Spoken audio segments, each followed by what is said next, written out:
Pony Express solved a demand for communication in the West. The California Gold Rush and the uprisings of the Civil War caused tension all over the United States relating to communication. Though the riders of the Pony Express discovered many dangerous encounters, the exploration of the Pony Express helped exchange many important government documents as well as other mail and is a significant part of American history. Before the Pony Express, the most popular way of transporting mail was by steamship, taking about a month to reach the mail's destination. This is when the exploration of a new and fast way of communication and exchanging mail began. The founders of the Pony Express, William Russell, Alexander Majors, and William Waddell, originally started a freighting business that ran from Colorado to Utah. The business soon became too expensive and was shut down. A few months after they ended their first business, Senator Gwynn of California proposed the idea to Russell about creating a fast mail service that would deliver mail via horse. Russell told Majors and Waddell about the idea to start up a new business with fast mail service. This all matters because when mail used to travel by steamship, the Confederates could easily steal the mail from the steamships due to the slow speed the mail traveled at. Because of this, the Pony Express soon became an important resource to the West. 3 months to build and develop the entire Pony Express Trail. Even Donald Trump couldn't do something like that.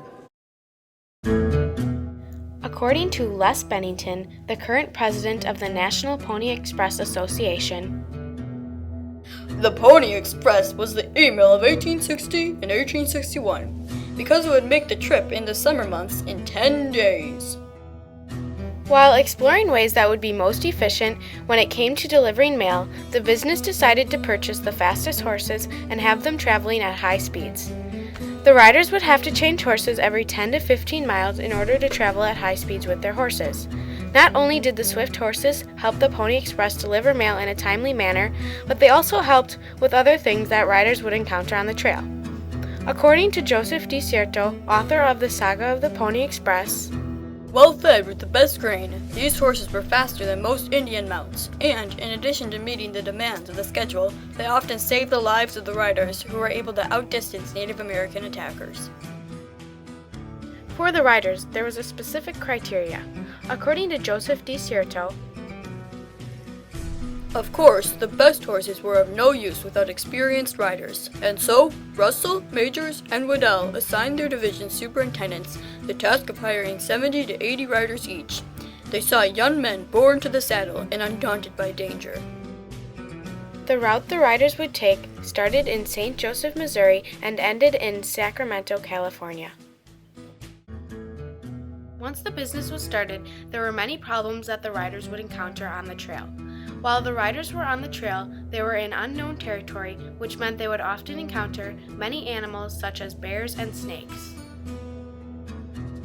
The weather was also unpredictable during the time of the Pony Express, so the riders would often deal with rough weather, some being terrible snowstorms that would delay the mail even more.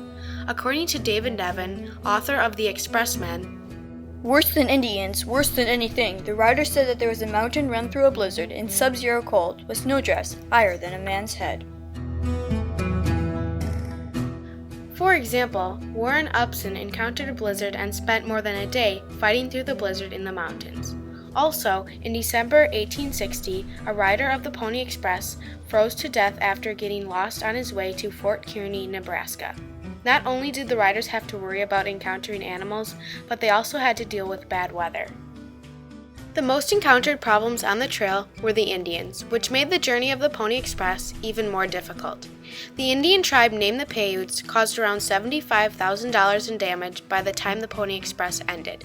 The Paiutes would often steal horses from the station houses and kill the station masters. Only one rider was killed on duty in 1860 when he encountered a large pack of Indians at the Platte River in Nebraska. The Pony Express encountered Indians, weather, and terrain, but the company also encountered business issues as well. The Pony Express was never a financial success, which for the founders of the company forced them to file for bankruptcy. The business founders would lose $13 on every letter that was delivered and an average of $1,000 a day. They ended up losing a total of $700,000 in the end and gaining a total of $500,000, making $200,000 unpaid for. Not only did the Pony Express explore and encounter, but it also exchanged. The Pony Express delivered mail such as President Lincoln's inaugural speech in March of 1861 or the election of Lincoln in 1860 to President Buchanan's last messages were exchanged through the Pony Express. Not only were government-related documents exchanged through the Pony Express, but also letters about the Civil War. For example, when shots were fired at Fort Sumter, letters were exchanged through the Pony Express, keeping California in touch with the rest of the United States while the Civil War was occurring. Also, government promotions were sent through the Pony Express. For example, in 1861, the War Department sent General Edwin A. Sumner to take command of the Military Department of the Pacific. General Sumner ended up courageously protecting the West from the Civil War.